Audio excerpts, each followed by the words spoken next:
तसेच रोजंदारी सेवकांचा जे 249 जो रोजंदारी सेवक आहेत, अनेक वर्षापासून महानगरपालिकेमध्ये 1995 नंतर सोलापूर महानगरपालिकेमध्ये रोजंदारी आणि बदली पद्धतीची सेवा देणाऱ्या कर्मचाऱ्यांना कायमस्वरूपीची सेवा संदर्भातील विषय हा केवळ एक प्रशासकीय विषय नाही, तर अनेक वर्षापासून प्रलंबित असलेले शेकडो कुटुंबियांच्या भवितव्याचा जोडलेला अत्यंत संवेदनशील आणि मानवी प्रश्न आहे। त्यामुळे या विषयाकडे केवळ नियम आणि कागदपत्रांच्या चौकटीत न पाहता कर्मचाऱ्यांनी गेल्या अनेक वर्षात सोलापूर शहरासाठी दिलेली सेवा व त्यांच्या कुटुंबाचे हित लक्षात घेता सकारात्मक भूमिका आवश्यक आहे।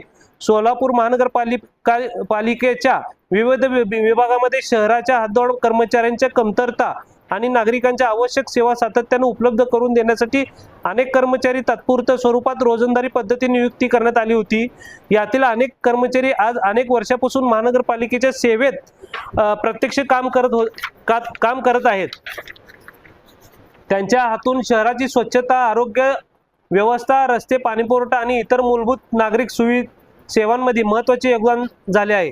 विशेषतः सफाई कामगार, झाडूवाले, बिगारी, मजूर, वाहन चालक आणि इतर विविध संवर्गातील कर्मचाऱ्यांची प्रतिकूल परिस्थिती काम करून महानगरपालिकेची सेवा व्यवस्था सुरू ठेवली आहे। अनेक वेळा नागरिक आपल्या घरातून बाहेर पडण्यापूर्वी शहर स्वच्छ असावे तर स्वच्छ असावेत, कचरा वेळेवर उचलला जावा यासाठी जे कर्मचारी पहाटेपासून काम करत असतात त्या कर्मचाऱ्यांचे योगदान आपण विसरून चालणार नाही। म्हणूनच या कर्मचाऱ्यांना केवळ रोजंदारी कर्मचारी म्हणून पाहणे योग्य नाही। हे सोलापूर शहराच्या सेवेत अनेक वर्षापासून योगदान देणारे कर्मचारी आहेत। या विषयामध्ये प्रशासनाच्या तरतुदीनुसार नोंदणीनुसार 14 ऑक्टोबर 2020 रोजी अद्ययावत केलेल्या यादीतील 257 रोजंदारी बदली कर्मचारी कामगारांचा पैकी न्यायालयाच्या आदेशानुसार कायम झालेले व मृत्यू झालेल्यांचे दीर्घकालीन गैरहजर असलेले, असे वयोमानानुसार निवृत्त झालेले आणि असे एकूण 56 कर्मचारी वगळल्यानंतर 200 कर्मचाऱ्यांची अद्ययावत यादी माहिती प्रस्ताव उपलब्ध आहे। या 200 कर्मचाऱ्यांच्या पदनिहाय व वर्गनिहाय माहितीचा विचार करून महानगरपालिकेच्या आस्थापनेवरील रिक्त पदांचा आढावा घेण्यात आला। त्यामध्ये 45 रिक्त कायम पदे उपलब्ध असल्याचे निदर्शनास आले असून उर्वरित कर्मचाऱ्यांना सामावून घेण्यासाठी आवश्यक त्या पदनिर्मितीची कार्यवाही करावी लागणार आहे।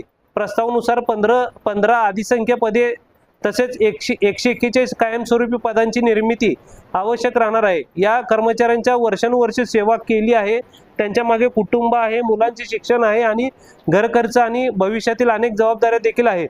कायमस्वरूपी नोकरीच्या निश्चित अनिश्चित ही त्यांच्या संपूर्ण कुटुंबावर परिणाम करणारी बाब आहे।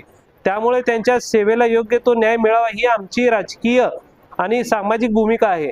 या विषयामध्ये कायदेशीर, आर्थिक आणि प्रशासकीय अडचणी आहेत याची आम्हाला पूर्ण जाणीव आहे। काही कर्मचाऱ्यांकडे सक्षम प्राधिकाऱ्याने दिलेली नियुक्ती आदेश उपलब्ध नसल्याचे, काही कर्मचाऱ्यांचे बदलीवर कार्यरत असल्याचे आणि प्रकरणावर न्यायालयीन निर्बंध लागू असल्याचे प्रस्तावात नमूद आहे। त्यामुळे सर्व कायदेशीर बाबींचा विचार करूनच पुढील कार्यवाही करणे आवश्यक आहे। या विषयावर शासन स्तरावर